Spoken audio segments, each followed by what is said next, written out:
Now for this month's tech tip, we're going to talk about the user's guide versus the tech reference on our website at SoundTraxx.com under the Manuals tab. Now, many of you guys have had questions on how to set up the decoder and how to use the decoder, and sometimes get lost in the weeds. And part of this is that if you're using the tech reference, the technical reference is designed to give you the CV structure and a very brief overview of what the CV does. Now, if you're not familiar with how that feature works, the tech reference can be confusing and potentially even misleading in some cases if you're not sure how the decoder works.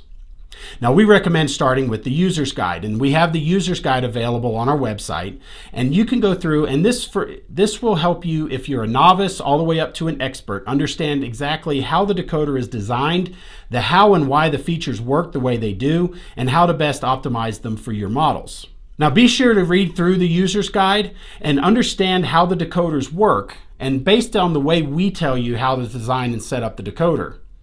And then use the technical reference later on as an appendix or as a reference when needed. Well guys, that's everything I've got for you this month, so thanks for watching, and if you have any questions, be sure to visit our website at SoundTraxx.com or feel free to contact us and we'll help you in any way we can.